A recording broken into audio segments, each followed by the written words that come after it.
If you go on the eShop right now, you might realize that there are a ton of game sales going on right now, and I just want to cover 6 great JRPG deals, and I want to highlight them. So let's not waste any time and let's get right into it. The Square Enix sale has a bunch of JRPGs discounted, some really good ones, and I want to recommend Final Fantasy XII: The Zodiac Age, which is 50% off for $24.99. Back in October of 2006, Final Fantasy XII got a little bit of a mixed reception. Not everybody liked it, but I played it back in the day. I loved it then, and I love it now.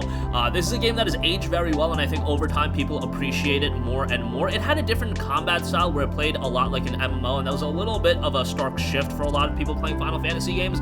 But now that's kind of like understood, and Final Fantasy XII works really well. Story solid, even though the main character isn't the best in Vaughn. There's a great cast of characters that round it out with Botch, Ash, Balthier, etc., etc.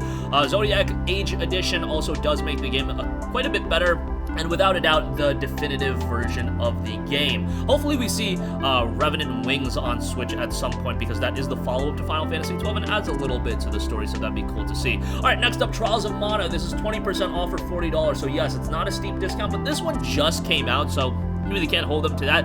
This is a really good one, and honestly, this was one that surprised me with just its high quality level. It was one that I thought would be good, but not great. Absolutely a great JRPG, a JRPG that's worthy of multiple playthroughs as well, and a lot of replayability with the different characters that you can pick. $40 is still a little bit steep as far as the price is concerned, but it's a lengthy game as well, replayable. It's just a great game all around, so I wanted to give that a shout. Alright, next up, Disgaea 5 Complete Edition. It is 50% off for $20. Disgaea is a game that you can sink an obscene amount of time into. Maybe presentation-wise, it's not everybody's cup of tea, given the fact that it is a little bit dated in its look, but at the end of the day, if you're playing a JRPG, you're probably not going into it for amazing graphical fidelity or anything like that, and this is a game that has charm, it has humor, it has great strategy-oriented gameplay. There's a lot of replayability here as well, and it's quite a good one to try out. If you've never played a Disgaea game, give one a shot. Maybe it won't be your cup of tea, but I think most of you guys, if you enjoy a good JRPG, you'll end up liking it. It's very, very funny as well, so $20 for that I think is a good buy. Let's go to the opposite side of the spectrum now and recommend Dragon's Dogma Dark Arisen. We go from a funny game to one that's very much mature in tonality. Dragon's Dogma is a little bit different than every other JRPG on this list because it doesn't follow that kind of anime look, but Dragon's Dogma is a great game. Dark Arisen made it even better with additional content, although they removed the song from the game, which was heartbreaking. I hated that they did that. If you guys look up the Dragon's Dogma theme, it's fantastic, and that band actually does a song in Burnout Paradise, so there's the fun fact of the day for you.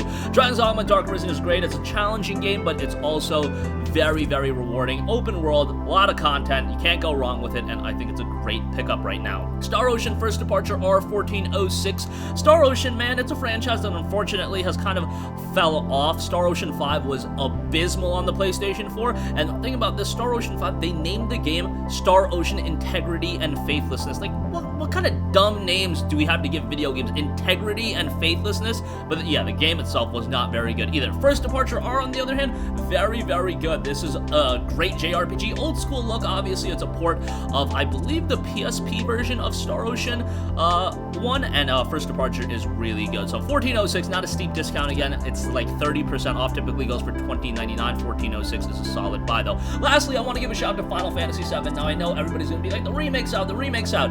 Well, play the remake and tell me that the original game is not worth playing. That is all I'll say for now, given that some of you guys still haven't completed it, but Final Fantasy VII in essence is still very much worth playing. Yes, it's got a dated look to it, but man, this is a game that is so timeless. It's one of the most iconic games ever, and I would give it a strong, strong recommendation. Characters are great. The story is phenomenal, and obviously there's a lot of shoulder content like Crisis Core, Advent Children that flesh out the story even more. Dirge of Cerberus, where's my Dirge of Cerberus on Switch? Where's my Crisis Core on Switch? Rumor has it that that might be a collection sometime down the line, but FF7, really solid game. $8 for it, I think, is a good buy. That's going to conclude this video. Again, a lot of great deals are available right now on the Switch eShop. I just wanted to cover some great JRPGs, and these deals are definitely worth snagging up. That's going to conclude this video. Sound off with all of your thoughts in the comments section down below. Thank you for watching, and goodbye.